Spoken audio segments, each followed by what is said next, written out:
Hello, everyone, and welcome to Entertainment 411. My name is Josh Rackless, known on Instagram as Spark the Genius. Every week, we bring you the people who work in the entertainment industry. Our goal here at Entertainment 411 is to shine a spotlight on those who work in front of and behind the cameras, or no, not the curtains, just the cameras. Today we're diving into the world of independent film with the director and cast of Are We Done Now? Canadian cinema continues to surprise us with bold storytelling and fresh voices, and this film is no exception. I'm thrilled to have the chance to sit down with the creative team who brought this story to life, to hear about their journey from script to screen, and to learn what it truly took to make this film happen. So first, let's play the trailer, and then we will welcome the director and his cast to the show. My name is Pamela Givers. I'm a therapist. I'm just sick of men, and at the end of the day, gay men are still men. I have homework for you. Some of your clients have also agreed to be interviewed for this documentary. Can you tell me a bit about them? No. I'm not really sure I have anything interesting to say about what's happening in the world. I think it's more about what's happening in your world. In my world? Gen Z and millennials have the highest levels of clinically significant anxiety. Jesus, you were strapped in tight. Mom, don't tell me to look at porn. You better actively be looking for a new place to live. Dude, I am. And I hope you meant it when you said you wouldn't smoke weed in the apartment anymore. I do mean it, bro. The fear that they are experiencing. I don't even know when I'm going to be able to buy clothes or shoes or decent shampoo again. We all need to be really concerned about. You are not special. Wake up, Lennon. When we feel unsafe, our brain releases stress hormones like adrenaline. Whoa! Fuck you! I'm sorry, can we pause for a second? Let's get baked. I think connecting with your own people is a lot more important right now than trying to educate others. There are some people like me who cannot readily situate ourselves in one binary or the other. Does that make sense? Yeah, that makes total sense. Okay, good. But are you, like, into dick? I find a lot of self-care practices incredibly helpful. Forgiveness is difficult. How do you forgive? Forgive yourself. You always gotta pull this shit right before I have to go somewhere. Forgive others. Since when am I obligated to respond to you? Again, and again, and again. I think people are going to be really interested in hearing the stories that you have to tell. I guess I just always thought of film as, a primarily visual medium, but I'm sure you know what you're doing.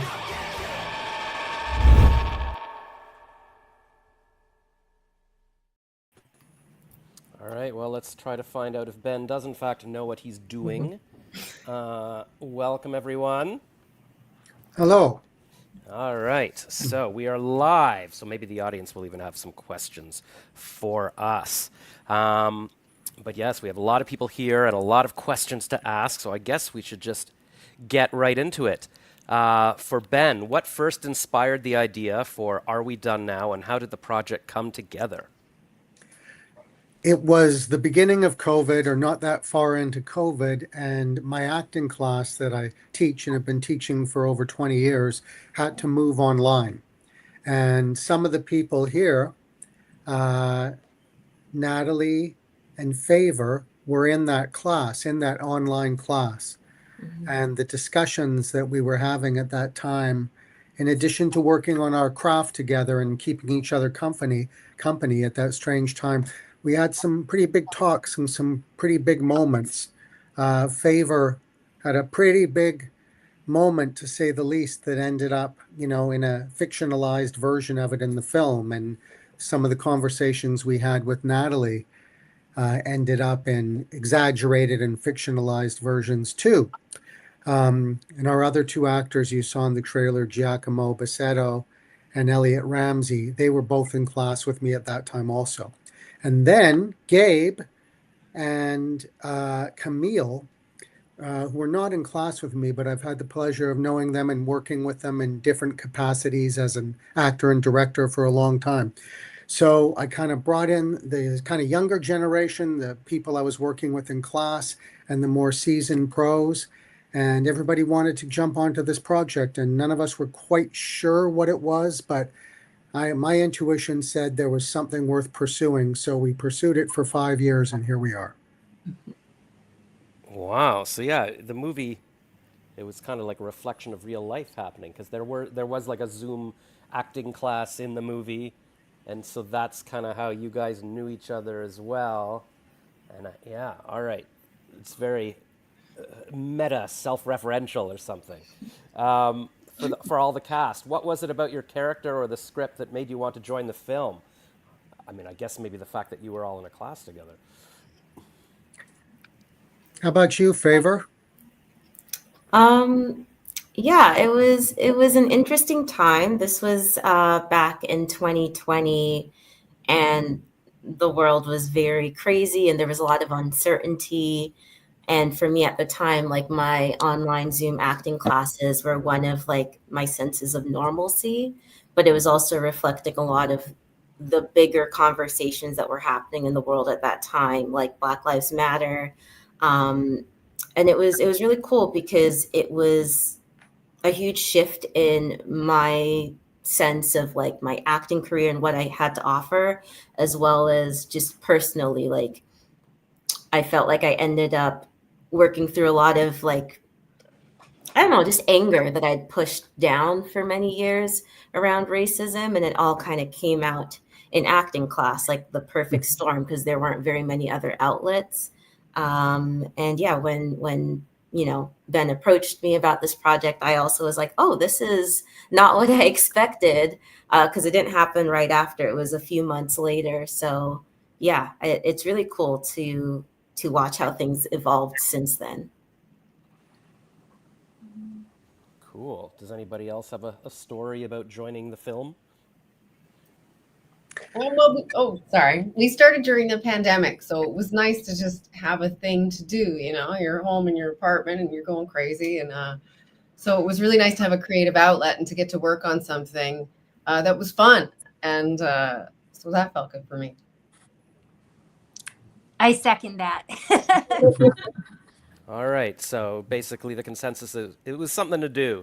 More than that. Also, More than that. Yeah. for me, what I found really enticing outside of obviously working with Ben, who I love working with so much, was this idea that he had gotten this group of young artists together to collaborate on this story that reflected, current feelings and thoughts and things that they were going through in their lives, and putting that into this story. I just thought I love Ben's the way he works, so that for me was a big part of it. Thanks, Kate. Yeah, like it's interesting because just watching it, I remembered all the stuff about COVID. Oh, right, the masks and I've sort of forgotten that stuff. Did you realize it was important at the time? I better be writing this as it's happening, so I'll remember what these feelings were like. Because I don't even know if I could write a pandemic movie now, because I don't really remember what happened. Well, for me, my intention was never to write a movie about COVID or the pandemic. It was just what was happening at the time. And masks were a very, very small part of that. It was more what was happening on the inside, not on the outside, and what was happening in the big picture. The whole world seemed to be changing. And, while we were sitting in our apartments or our homes or whatever, outside of our homes, there was massive change in sort of social movements and, politically and for people in their sort of personal journeys. There was so much going on. So that's what I wanted to write about. And the cast was very generous in sharing their own stories. And in this film, the cast have story consultant credits, because so much of the things that people shared with me ended up in the movie. And in many cases, people are speaking their truth literally, and that ends up in the movie. So we just wanted to write about what was going on in the world, not just, there's really nothing about vaccines and all that sort of really specific COVID stuff. In Favor's case, she was talking about, as you mentioned, Favor, Black Lives Matter, which was really quite a day for us, the inspiration for what happened in the film. And in Natalie's case, just understanding social media and hearing a story about social media, which suddenly was in my life and it never really was before COVID. And then I'm busy looking at this stuff and not understanding it. And that was part of Natalie's story. And Camille came into Natalie's story as her mom. Maybe Camille, could you share sort of the differences in ideology between a person from today's generation who communicates through social media and your character's generation who gets in a Chevy van and drives to Saskatoon in a snowstorm to play in a band in front of 6 people? Yeah, I think there's a real tendency and to dismiss what people are doing, say younger people, if you don't understand it and it doesn't make sense to you. It's not the way you did things and it's not the way you think they should do things. So I think it's very easy for people to look down on what other people are doing and dismiss it as foolish or vapid. But it's really a lack of understanding. And so I think what's interesting about the pushback in the relationship is that I very much love my daughter, and it's coming from a place of wanting her to be happy and wanting her to succeed and be strong and have that life, and feeling like she's moving in a wrong direction. But what we really need and what the relationship really lacks is connection. And I think that's what the movie speaks really well to, is the idea of isolation and connection. Mm-hmm. Mm-hmm. Well, that's, yeah, because, I mean, TikTok, everybody's saying, like, that was the time while everybody during COVID was locked down. That was the time to get big online. And I feel bad I missed that window because I was, like, just like, I don't know what to do. And now I'm like, ah. But, Ben, how did you manage to avoid social media until 2020? Like, what were you doing? Well, I had never seen TikTok. I had never looked at TikTok. I'd heard about it. My interaction with Twitter was very minimal, and Instagram, I don't think I was really doing anything. And, I don't know. I just think that there's a lot of noise out there. And part of me wanting to write about Natalie's story was what I found when I looked at Natalie's TikTok was that she was putting out like really engaging, good content, acting videos.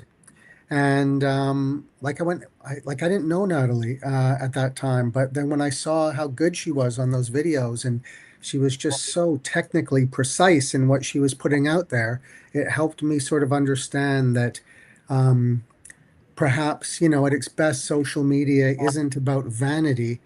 It's about giving and offering something to people. And I think Natalie's following went up to, didn't you get 500,000 followers or something crazy? What was it? It currently sits at 160,000. So 100,000 on TikTok, that was the big thing? Yeah.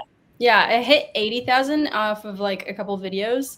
That was shortly after being in class with Ben. And in class with Ben is when I kind of brought up this idea of TikTok, and he was like, go for it. And so I was like, okay, I'm going to go for it. And put out a few videos, and it was like overnight, it blew up to like 80K. And then I was like, Ben, this just happened. And I have a couple of videos that are over 1 million views. And it was just so surreal, the whole thing. And that kind of led to my character being desiring to be a social media influencer, because it was kind of happening in my real life at the same time. Yeah. So, like, Ben, were you writing these characters with these actors in mind? Well, I always make these small little personal independent films, and I always write for specific people. And that's part of, just what works for me. I know that people are going to give a great performance because it's specifically for them. And there's just a lot of trust and collaboration in that. In Gabe's case, we had done films together before, and I directed Gabe in a film called Downriver, and we acted together in some things. So I was writing for Gabe, but not really to play Gabe. It was for Gabe to bring her qualities, her sense of humor and her warmth and her incredible listening and being present with other characters, to play a therapist. But Gabe's not, in real life, Gabe's not a therapist. But Gabe certainly. Well, maybe she could be now. Maybe people will be like, I was sold. Yeah, exactly. But I did write that with Gabe in mind. And in Camille's case, same thing. When we were thinking of a mom for Natalie, and I wanted somebody who could really bring toughness, but intelligence, and not just be an asshole, but actually have a strong, clear point of view to, counter Natalie's character's developing point of view. And also, I know that Camille kind of knows that world from being in and around the music scene when, that punk rock ethos is really get out and do it yourself. Don't talk about it, right? Play it, don't say it. And Camille understood that. And I know Camille and Gabe are both really funny, and humor is so important in my little films that people are able to find humor amidst the sort of chaos and the more tender stuff. We don't want it to get sentimental. We want it to be kind in some ways, but we don't want it to be sappy, and some edgy humor keeps things from going in that direction. So Camille really was a musician traveling around in Saskatchewan or whatever? No, No? no, I Okay. wasn't. But my husband's a musician, so Ah. I do know. I've heard a lot of stories, and then I talked to him about it, and then I also did some research about women at the time in music, specifically the Riot Girls and stuff like that, and sort of the feminist ethos at the time, to kind of bring that to the character to make her point of view exactly specific and strong, so that she could really impose it or try to on her daughter and have that great pushback. Right. Oh my gosh.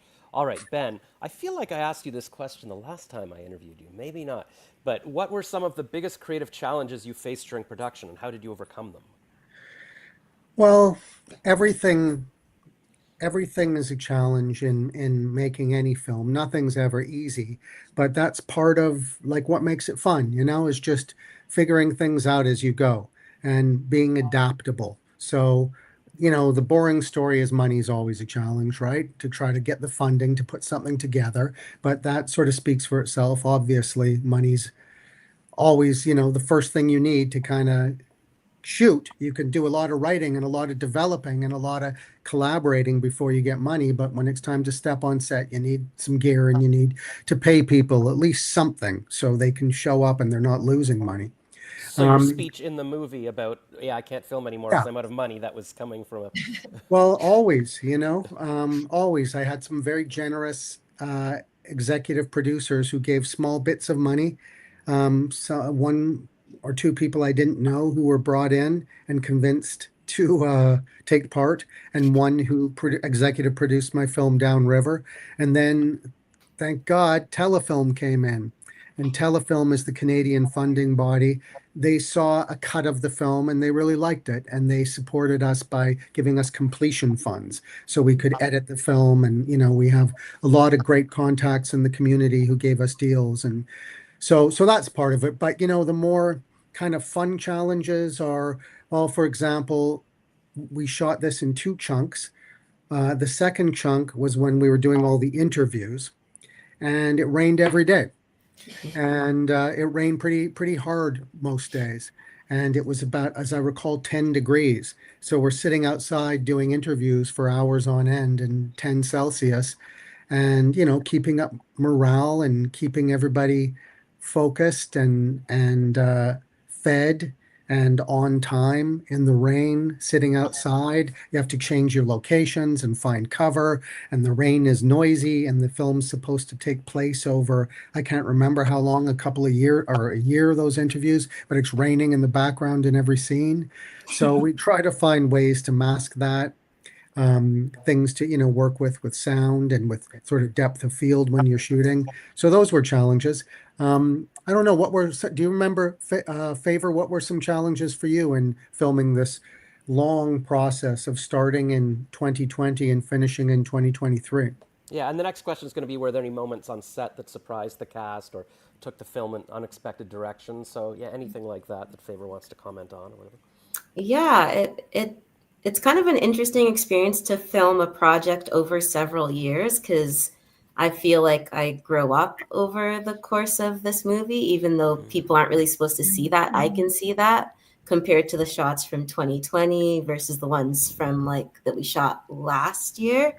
I feel like I grew up a lot in those 4 years. So it's cool to have this little time capsule Because in 2020, I was just like, oh my gosh, I get to be on set and I'm booked for a role. It was just kind of, yeah, it was a very young version of me versus now watching it back and seeing how far I've come. I love that it like exists on there and I get to like watch myself grow up.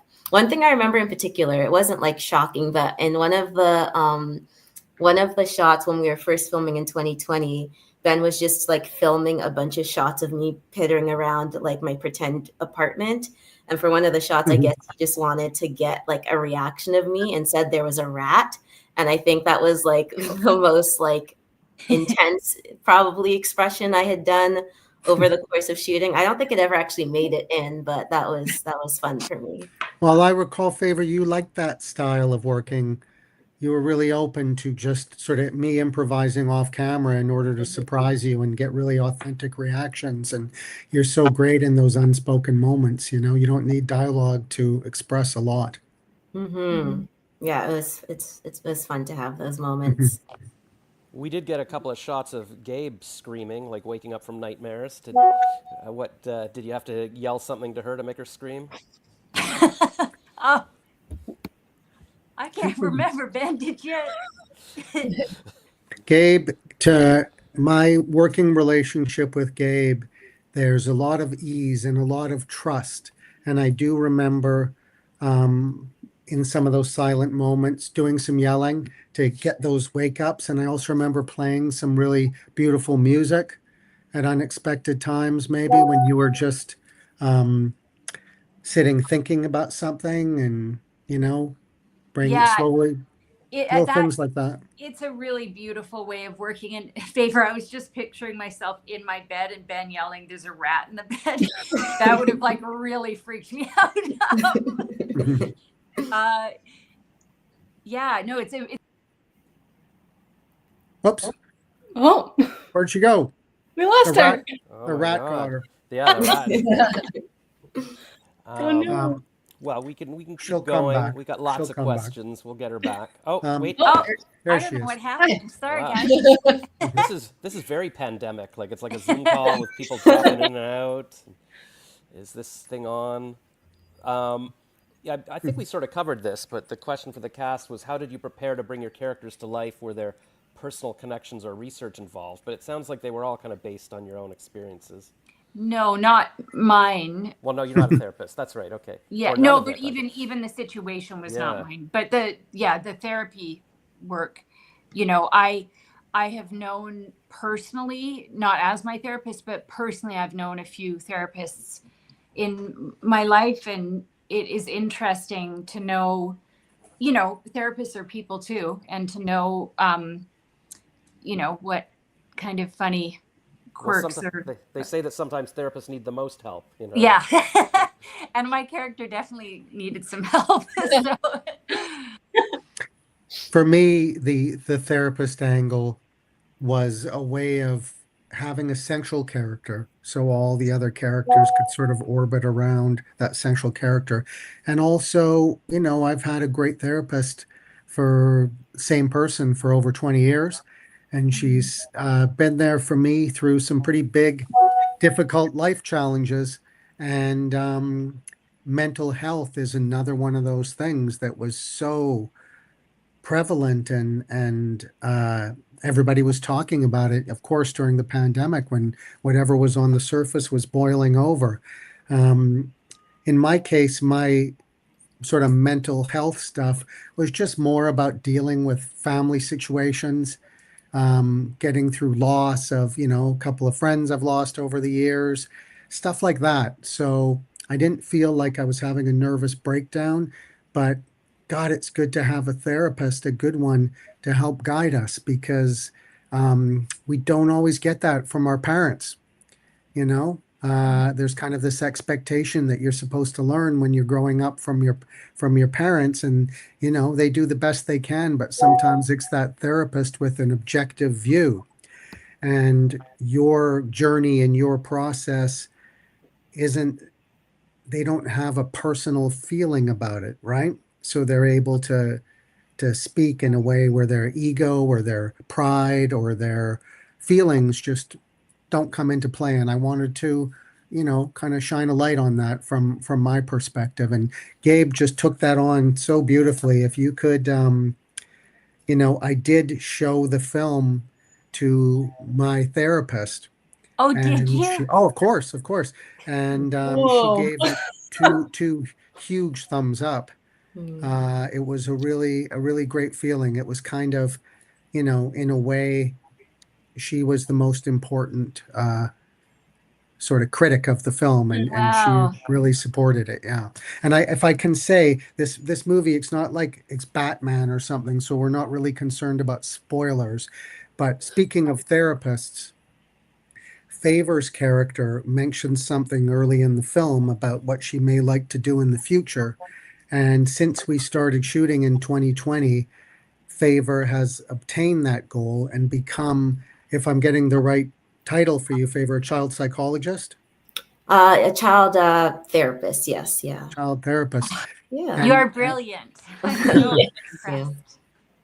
Yeah, that was cool. That's also something that happened between 2020 and like now. I got my master's in counseling psychology.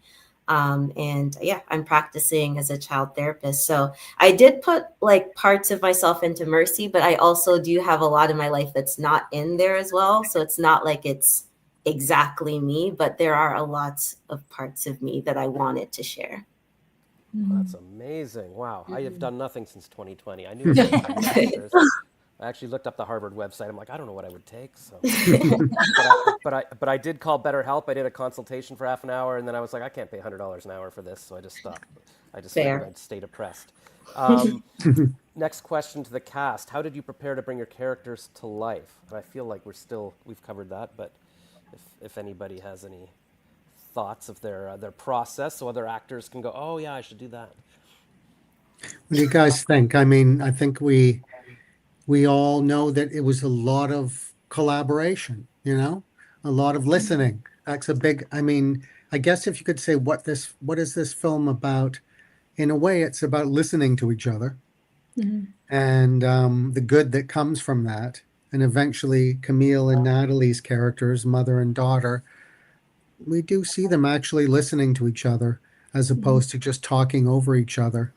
And I think that was our greatest asset as a team, was having conversations and listening and giving each other space to talk.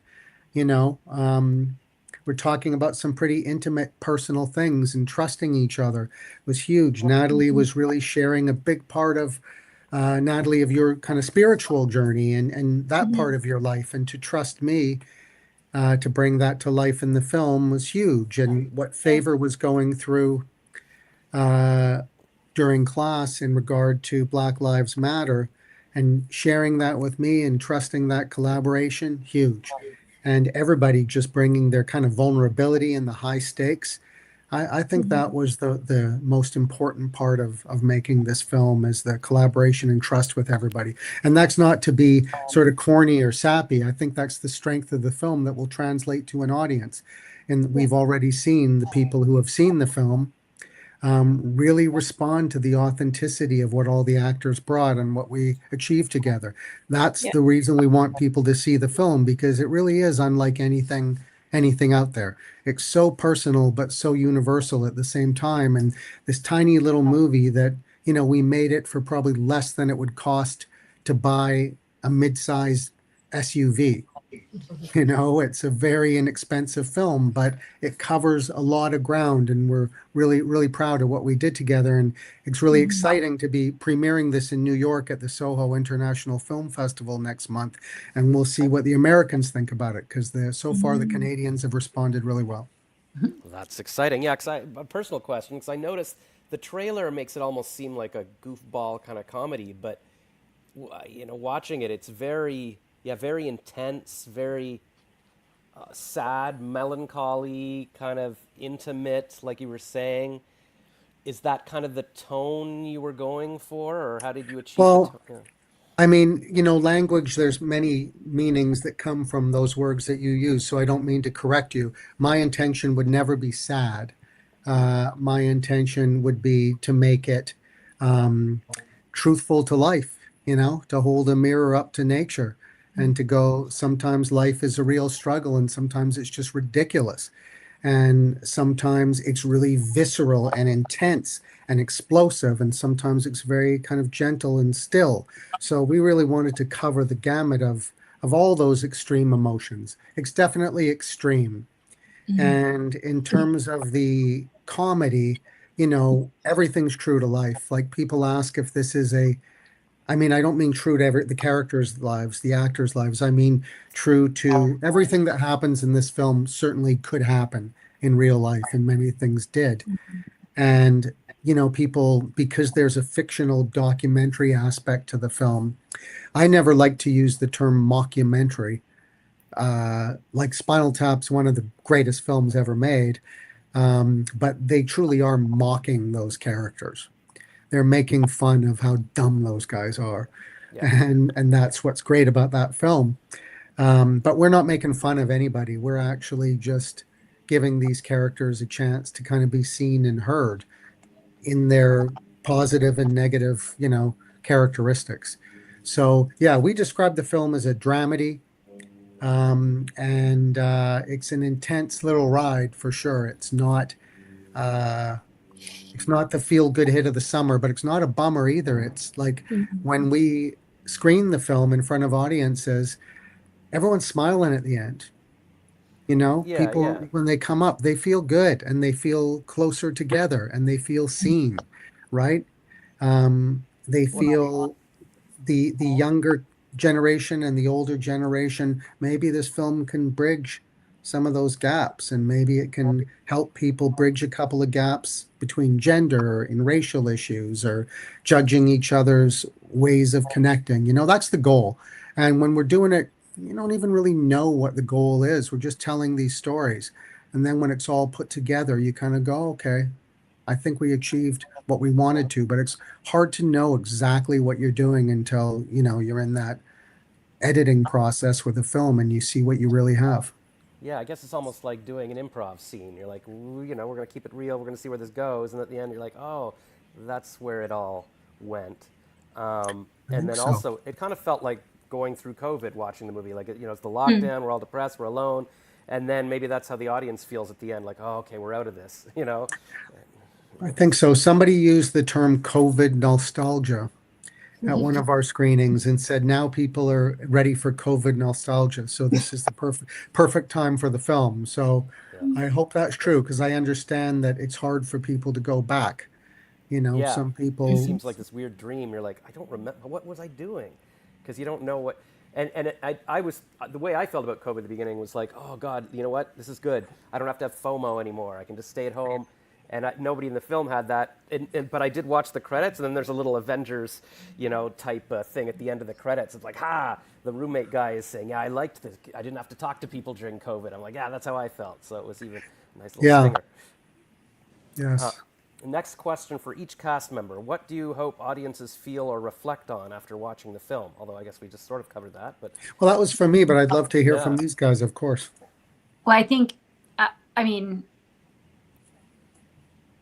I hope that the audience reflects on whatever it is that touches them personally in the film and brings up feelings for them. And for me, I think it's really important to remember how deeply we need human connection, and connection that isn't just behind screens or telephone lines, but actually being able to touch each other and see each other and connect with people in person, Yes. Yeah, I agree. The characters they go through struggles, but the struggles bear fruit, at the end, like they do in life. Like you go through things that are hard, but at the end, you're a different person, you're a smarter person. And I hope that the audience comes away with hopefulness, and I think they will. Yeah. Go ahead, Pedro. Let's hear from the kids. I really hope that people who watch it see themselves. I think for me, it's still rare to see a Black female character that looks similar to me. I think that's starting to happen with actors like Ayo Edebiri and stuff, but it's still not common to just see a Black girl who doesn't have to be sassy or strong or like, not that all these things are bad, but we've seen these tropes. And just to see a Black girl who's a girl next door is still quite rare. So I hope that people watch this and see somebody that feels like it could be their sister or their cousin or themselves, and like just a regular Black girl. You exist, and you deserve to be on screen too. Yeah, I think I second everything that everyone else has said. I think what I hope people take away from the film is just that they would be able to see themselves as well, that they would see themselves reflected back on the screen and maybe feel less alone in their experience in whatever they've walked through in life or during that time in COVID. And I think one of the things that is really dear to my heart, it is a part of my character's storyline, is like that reconciliation with her mom. And I think that I hope people are inspired by this film to reconcile with people and to not let grudges or hurts hold them back from moving forward in their lives. Because I think that there's a lot of reconciliation in this film in different ways. And so I think that that would be my hope, is that people feel seen and they're able to be like, actually, I'm inspired to take leaps and forward bounds in my life to reconcile with others. Yeah, I think that's especially like a big topic this week. Like Charlie Kirk's wife just announced that she forgives the killer, and everybody's like, "Oh my God, how could you do this?" But apparently, it's like, it's a Christian thing to forgive even the most horrible thing. So, do you think there's anything like that in the movie that sort of resonates today, especially like even aside from COVID, like it's even more relevant today, or? All the issues still resonate. Sorry, I don't just jump in. Everything resonates 100% today. Yeah, and it's only gotten worse, the hard bits. But yeah, I would say that the only difference between now and 2020 is that 2020, like all these really big social justice movements had their moment in the sun. And since then, they've sort of lost that allure for a lot of big businesses and things like that. So if anything, it's all the more important today, especially now we see this big resurgence of like right-wing movements and all these other things. So I think if anything, it's even more important in today's day and age and continuing forward. Yes. Sorry, and I agree. And sorry, guys, for being distracted while we were talking about something important. I just had to plug in the computer. I just got the warning that it was going to go down on me. Yes, what those guys said, so true, and so nice to feel like our film has the potential to in any way shine a light on these things. Nothing's changed since 2020. Sorry, so bad at interrupting people. Can I just say too that I think even though the film, and this is really a compliment to you, Ben, that even though the film deals with a lot of serious issues or complex issues, it does so in a way that's beautiful and fun and enjoyable. Like it is not at all hitting you over the head with anything. It's presenting ideas and questions in a way that's fun, and you'll come away having enjoyed yourself and thought about something. Yes, Camille, that's perfect. Yeah. Thanks, Camille. That's definitely what we've experienced at our screenings, at our world premiere at the Available Light Film Festival. We won an audience award, and that's the most important one, like it's great to have recognition from anybody saying they like what you do, but when an audience gets behind a film, that's why we make them, right? So it's been really encouraging to have that kind of feedback from people. Yeah, what I liked is that it touched a lot of hot button issues and stuff, but it didn't feel preachy to me. I felt like any messages were coming from the characters, not the filmmaker saying, you need to think this. And I thought, okay, that's fair if this character thinks this and feels that. It all felt genuine to me. So that's a rare thing, I think. Oh, that's a really nice thing to hear, Josh. Cool. Yeah. I think that's a testament to a lot of things, but mostly the performances, because that's what you're looking at. Yeah. You know what I mean? Like you can make or break something just by the authenticity of the performer, right? So that's a huge part of the film is the actors. And that's why it's, even some of my questions is confusing. It's like, were you playing yourself? Like, I can't tell. You could have all been playing yourself in this, which is really nice. It didn't feel like people reading words, We always are playing ourselves as actors. It's all you really got is yourself. But, you know, you have to bring, I mean, there's lots of different ways to looking at how actors do it, but you got to bring your authenticity to the specific sort of behavior and objectives of the characters. But everybody's heart and soul comes through for better or worse in different ways in the film, you know? Yeah. Next question for all. How would you like to see the Canadian entertainment industry change? Hey, look, let's have another appointment on that. I know, maybe that'll be episode 2 of this. Now it's become after a council meeting or something. Money put aside for promotion. I think there's money in film, and then when it comes to promote them, there's no money left. And if nobody's heard of your movie, nobody's going to see it, no matter how good it is. So in Canada, we need to prioritize promotion. 100%. That's a great point. Great point. That's true, because when they talk about budgets for Hollywood movies, they always, it costs $300,000 to make. But, well, you're not factoring in the $200,000 to market, or $200 million to market it. Often they'll spend more on the promotion than they spent on the movie, because that works. They know that's what the thing is, All right. Well, I'm glad you're getting to the U.S. with this. Do you think American audiences will react differently than Canadian? I mean, I guess you don't know, but... We'll see. You know, we're playing New York City, and that's the least polite audience you're gonna get. They'll just tell it like it is, you know? If they like it, they'll tell us. If they don't, they'll tell us. We sure hope we can, you know, spread the word amongst people we know in New York, but also it's, you know, really exciting to play the film in front of complete strangers, because that's kind of, again, that's the ultimate sort of experience of watching your film with people who know nothing about it, don't know the filmmakers, don't know the actors in many cases. There's going to be some of these actors especially are going to be familiar to certain audiences, but other audiences will be seeing people, you know, for the first time. So it's wide open what can happen. Hey, Ben, where is the movie playing, and what's the date that it's playing?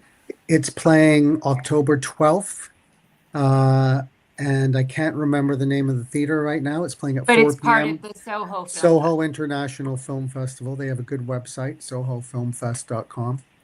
And so I think they're going to, my previous film that Gabe was in, Downriver, played Soho about 10 years ago, 11 years ago.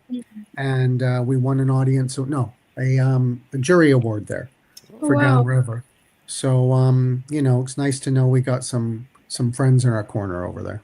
Yeah, you're back. Okay, so we got a question from Facebook from Kelly. She asks, what steps of action are you hoping to see in response from viewers after they watch your film regarding your production?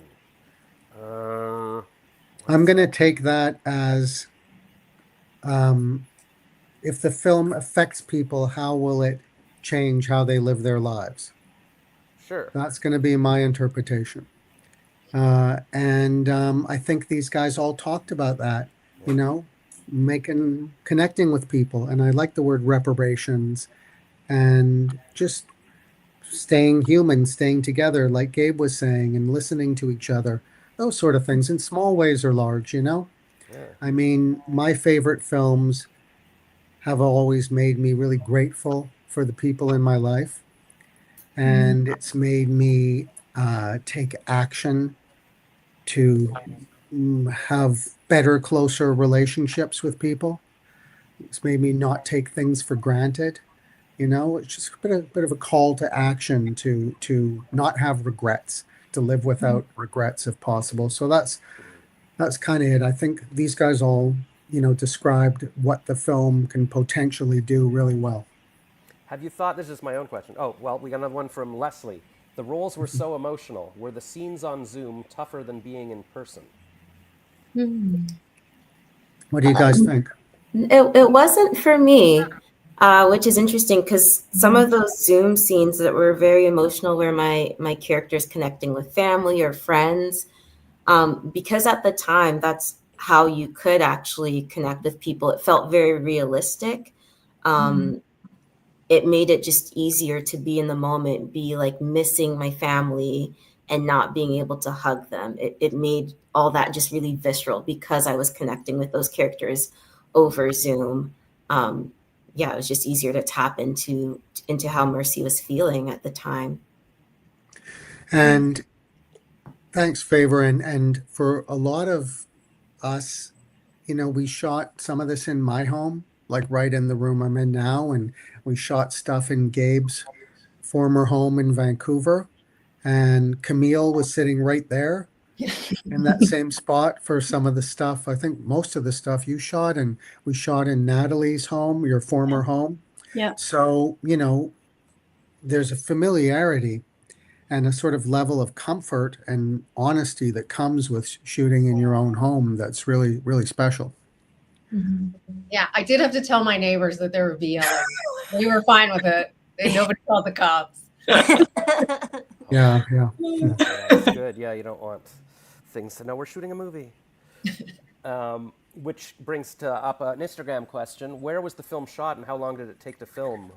It was shot in and around Vancouver, and we filmed it over a span of about 3 years. And in those 3 years, we spent a lot of time developing and doing interviews and conversations, and in some cases, maybe rehearsals, and spent probably only about 16 days actually filming, which is, about as short as it gets for a feature film. So yeah, it was shot quickly over a long period of time. Was that the plan, or were you just like, we'll just shoot bits of this until we're kind of done? Or Well, part of independent filmmaking is you just have to adapt to, what you can do when people are available, when you can get financing, when you can pull a crew together. So I can't really say that, everything was planned, but it all worked out for the best. The fact that we had long periods of time in between our two shoots helped us create the narrative that ultimately is more interesting than a slice of life in the beginning of COVID. We were able to make a film about coming through those years of lockdown and isolation and coming out the other side with sort of a greater understanding. So, these usually the difficulties work out for the best. Yeah, and I'm glad you filmed something about COVID, because so much of the movies and TV shows that were filmed that time, they didn't show masks. So it's almost like this fake world where nothing related to there's almost no record of what happened. So I'm glad you made this. Another Instagram question. Did you have auditions, self-tapes? Did you discover any new faces during the casting process? Well, certainly discovered new faces. And again, those were the actors that I met in acting class or continued working with in online acting classes, and working with Camille and Gabe, who are both new extremely faces. Yeah, new faces. Yeah. Fresh entrepreneurs. Super experienced, respected veteran actors who add a lot of clout to what we're doing. And then when you mix that with up and comers, you see that with the right script and the right actor and, probably the right director, anything is possible. Like it could be somebody's first movie, or you could be pulling somebody out of retirement in their 90s. And when the elements are in place, like amazing things happen. Have you thought, and this is my own thought, like of doing like a sequel, like where are these characters now, 5 years or like after COVID, like, because it's still, like you said, it's still hot topics. I would love to do that. I'm not going to do that because it's, we climb that hill. You know what I mean? We climbed that hill and we planted the flag. But I'd love to know what these characters are doing and what's going on. Certainly if we somehow got our hands on the financing and I called everybody up and found out everybody was reasonably available, I think, can I say, guys, we'd all love to keep going with these characters and see what happened.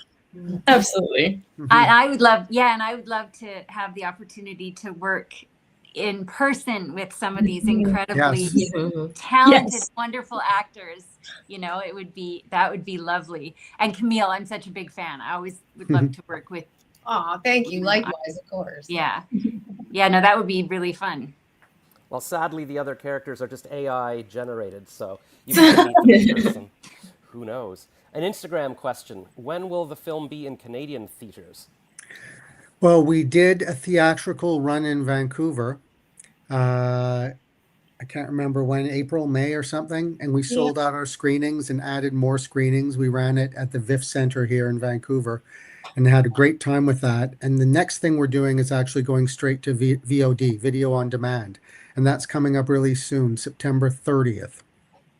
Whether we all like it or not, the fact is so much of the film industry, especially independent films like these, where, like Camille mentioned, there's no budget for promotion. All we can do is get this stuff out where people can get it on streamers or on Rogers, Bell, Shaw, iTunes, and have these kind of connections with you guys, Josh, and with eBOSS, and help spread the word that way. So we're really grateful for the opportunity to talk about it here. And it sounds like Natalie's TikTok page would be a good place to advertise. Absolutely. Yeah. I mean, 100 million views. I know, 1 million views. Yeah. That's a lot of views. I mean, you gotta just paid $1, you'd have $1 million. It's a lot. It's daunting, truly, when you realize how many people that actually is. You're like, oh, that's a lot of people. Yeah, it's you can't even picture it. Yeah. Instagram question: does VOD mean streaming on Bell, Rogers, etc.? Yes, video on demand. But what does that like? I guess if you go into Rogers, I can say you can buy this movie for $5. Is that what it means? Yes, you can buy it or you can rent it, I guess, or it's just streaming on some platforms. You don't have to buy it or rent it. Eventually, it'll end up other places in Canada. Probably Super Channel, Tubi, those kind of places, I mean, we all know that there's so many channels and so many streamers and so many things that there'll be places for people to find the movie. They'll get to it eventually. And the movie's, it's already, a historical piece. So it's never going to go out of style to look back at this thing in history, we know people will get to it eventually. Yeah, it'll be in the museums or something. I have a suggestion for like if you want to revisit the characters, why make a short film, like a 5 or 10 minute thing, like it's a Zoom call for the characters, or like an acting class, or you're sort of getting back together, and then it doesn't have to be a big budget thing. It can just be something like that. Stranger things have happened. When the call to do something happens, we get creative and we figure it out.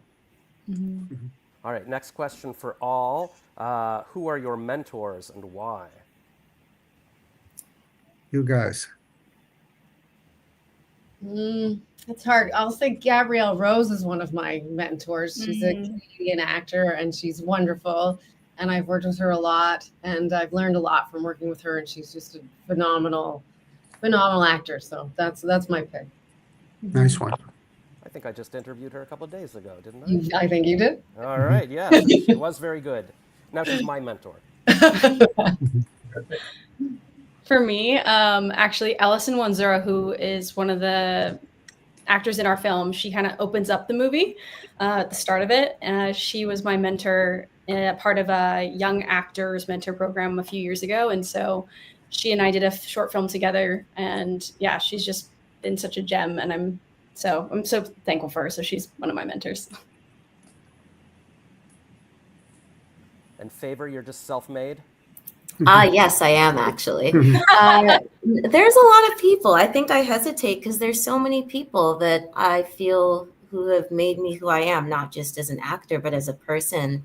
So I want to honor all those people, but I think I will give a shout out to a lot of the Black female actors I look up to. Some of them have formally been mentors to me. I feel like if I start naming names, then I'll forget some names, but just in general, a lot of Black female actors within Vancouver have really taken me under their wing and have been like a 911 call or just to shoot the breeze.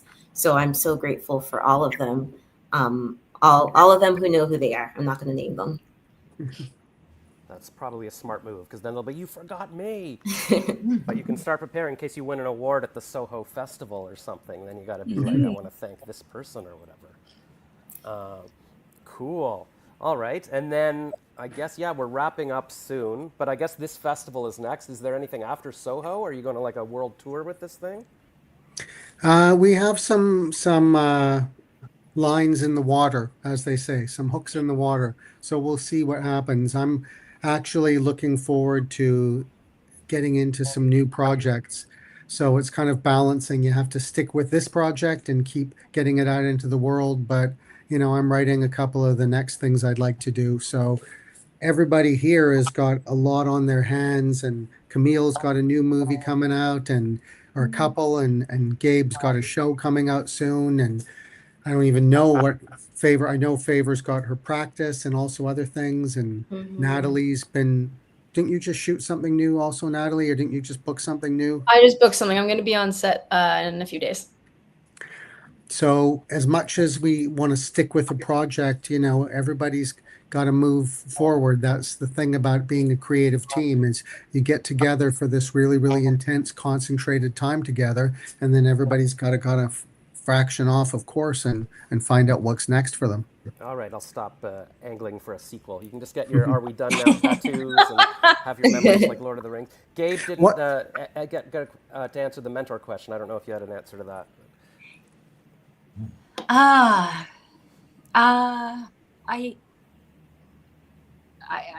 don't currently, but that doesn't mean that I haven't had, a lot of people in my life that have been, mentors and teachers. And I think everybody that you encounter in your life teaches you something. But currently mentorless, so I'm taking applications. All right, if somebody wants to be her mentor, I'll mentor you. I'll mentor Camille's going to mentor you. I'm in. And I've had teach us. Sorry, I was going to say no, yeah, but go ahead. I've had so many great acting teachers, but for me it goes back to like teachers in grade 1, Mrs. Hooper. Great, powerful, strong, influential woman for me. The way she dealt with us, treated us like people, not like little kids. I mean, she treated us like kids, but she also listened to us and didn't speak down to us. And I'll always remember her. And also like boxing coaches, one in particular, different coaches and teachers really kind of had a huge influence on me long before I started acting. But I've been really lucky in working with 3 of arguably the most influential living acting teachers, and carrying on their legacy in part is a huge part of my life. And then, of course, you learn so much from your students. In a way, my students are my mentors, because you just really learn what's actually happening and what it all means when you in collaboration with the students. I think I've heard teachers say that, like I learn more from my students than they learn from me, and that's a beautiful thing, and that's kind of even what the teacher in the movie happened to him and everything. So it all comes full circle. Yeah. And I just want to say one of my favorite parts of the movie was when you're talking about budgets and you're like, some people want steak sandwiches, and the PA off camera says "F you" or something. Yes. That was in the script, or was that kind of improvised, or what was that? Well, that's based on the fact that keeping a crew together and keeping morale up on low budget films, it wasn't difficult on this film because everybody's heart and soul was in it, but that's not always the case, Yeah. Sometimes it's a real struggle to keep people motivated, but we didn't have that challenge on this one. And we didn't have that challenge in this interview. It all went well. So a huge thank you to Ben and his cast for joining us today and sharing such thoughtful insights and behind-the-scenes stories. Independent Canadian films like this remind us how vital it is to support homegrown talent, both in front of and behind the camera. We can't wait to see how audiences respond to this film and see what's next for each of you in your career growth. On behalf of Entertainment 411 and eBOSS Canada, we're grateful to celebrate the incredible talent shaping our industry. Until next time, keep supporting Canadian film. Keep the conversations going. Go to the Soho Film Festival and watch this. My name's Josh Rackless, and thanks for watching Entertainment 411, and thank you everyone for being with us. Thank you very much, Josh. Thank you, eBOSS.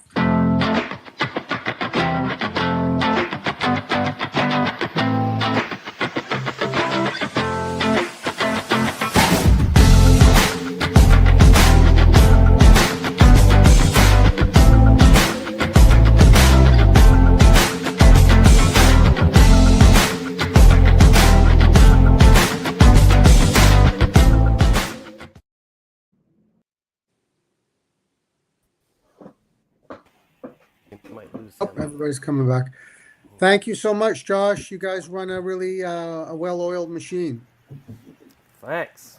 And Thanks, guys. That was a Thanks, great Charlene. show. Thank you so much for having us. Thank you. Yeah, thanks for having us, you guys. We appreciate it.